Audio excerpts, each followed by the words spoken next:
Some women don't chase, and yet they're never forgotten. A man can walk through cities, hold another hand, drown himself in noise and desire, and still, in the quietest hour of night, he finds himself haunted by the silhouette of the woman who slipped away in silence. Not because she gave him everything, but because she withheld the one thing his ego could not bear to lose, the mirror of his own shadow. Male obsession is not born in love. It is born in fracture. Carl Jung called it the shadow, the part of the psyche buried, denied, repressed. Every man carries it like a ghost, waiting for someone to awaken it. And sometimes that someone is a woman who refuses to bow, refuses to beg, refuses to shatter herself for his comfort. She becomes a symbol, not just flesh and bone, but an archetype of what he cannot control. To him, she is both wound and medicine, threat and salvation. And the more she steps into her own silence, the more his unconscious begins to turn against him.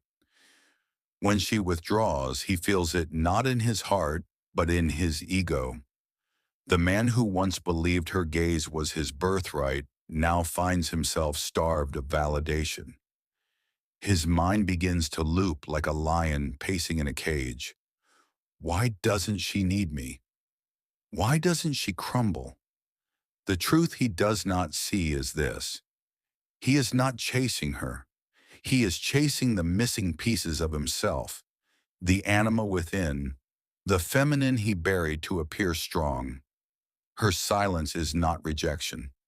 It is a mirror that reveals his fracture. And so obsession blooms not as devotion, but as desperation. The more he denies his own weakness, the more he projects it onto her.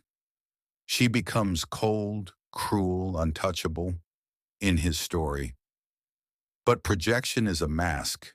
In reality, it is his own abandonment wounds, his own fear of insignificance, painted onto her face.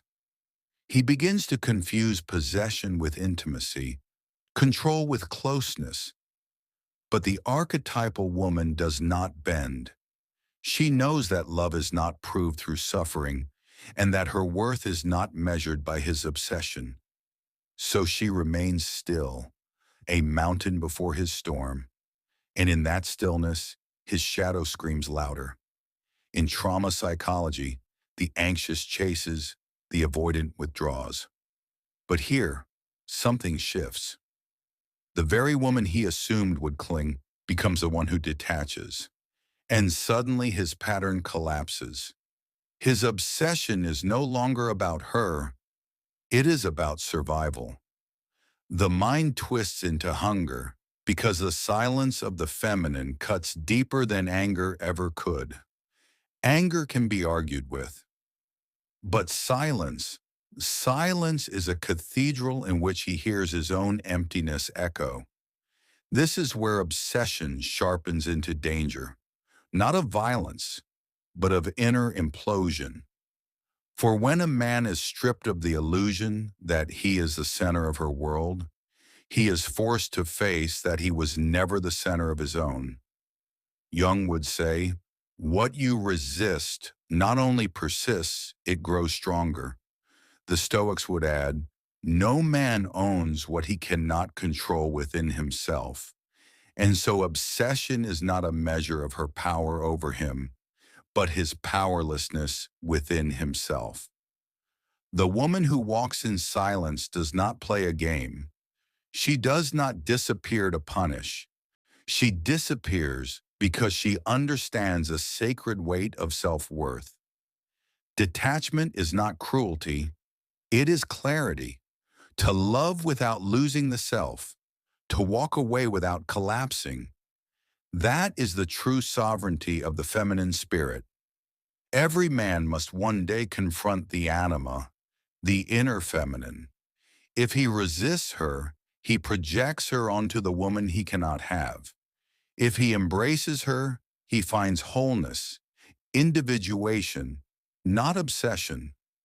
This is why some women are remembered forever, not because they bewitched him, but because they forced him to confront his own soul. She became the gate he could not cross because the key was always hidden inside him. And so the story of male obsession is not a story about her. It is a story about his failure to meet himself. The feminine archetype does not chase. She does not prove. She does not plead. She simply becomes the silence that teaches him the one truth he fears most. That obsession is never about the woman. It is about the man's shadow begging to be seen. And in that silence, a woman's power is revealed, not as dominance, not as cruelty, but as a reminder that love cannot exist without self-awareness, without wholeness, without freedom. Because in the end, the woman who walks away in silence isn't weak. She simply sees more.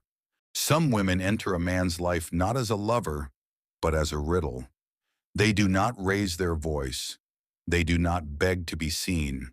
And yet their presence leaves scars deeper than passion, deeper than touch. For what truly binds a man is not tenderness, but the shadow she awakens within him.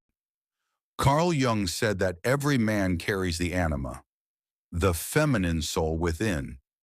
When he refuses to face her, she appears in the outer world, embodied by a woman who will not yield to his hunger.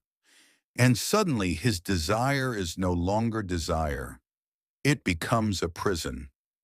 Male obsession is not a gift of love. It is the trembling of an unhealed wound. He looks at her silence and feels abandoned, not because she abandoned him, but because she reminds him of the first silence, the first rejection, the first place he was not enough. And so he begins to pursue her, not as a woman, but as a cure. He tells himself it is passion, romance, fate. But beneath the surface, it is terror, a terror of being unseen, a terror of being ordinary, a terror of being left with only himself. The women who trigger this storm are not cruel. They are not manipulative. They are simply sovereign. They carry themselves with a stillness that refuses to be devoured. They do not shout. They do not cling. They do not make a spectacle of absence. They leave space, and in that space a man's shadow grows louder than his pride. Her silence is not emptiness. It is a mirror, and in it he confronts the face he has been running from all his life. As days pass, obsession mutates. It begins with longing. It deepens into rage. Then it collapses into despair. He asks, why her? Why does she not fall like the others? Why does her absence cut deeper than her presence ever could? The answer is simple and unbearable, because she represents the part of him he cannot control. And a man's ego cannot forgive the one who makes him powerless. Jung warned, what you deny becomes your fate, and so the man who denies his own weakness will seek out the woman who exposes it. She is not an enemy, she is an initiation. But most men cannot endure this initiation. Instead of turning inward, they turn outward, painting her as cold, heartless, dangerous. But the danger was never her. It was the shadow screaming within him. The sovereign woman does not rescue him. She does not bend under the weight of his obsession. She does not mistake his hunger for love. Instead, she holds her silence as a temple. Because she knows, obsession is not intimacy, control is not closeness, and possession is not love. Her power lies not in domination, but in distance. She becomes untouchable not by force, but by clarity. Detachment is her strength, because it refuses to betray her own soul. In time, he may awaken. He may realize that his obsession was never about her. It was about the forgotten feminine inside himself. the anima waiting to be embraced, not pursued. And if he does not awaken, then she remains the woman remembered, the woman he cannot erase, not because of what she gave him, but because of what she refused to surrender.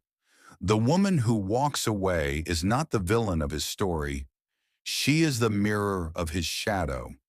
And in that mirror, he will either find himself or be haunted forever.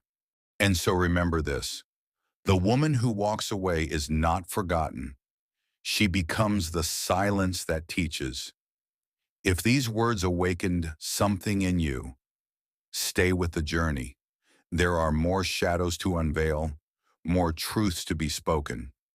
Subscribe to this channel and let the next story find you. And if this voice resonated with your soul, leave a mark, a like, a comment, so the silence between us carries meaning.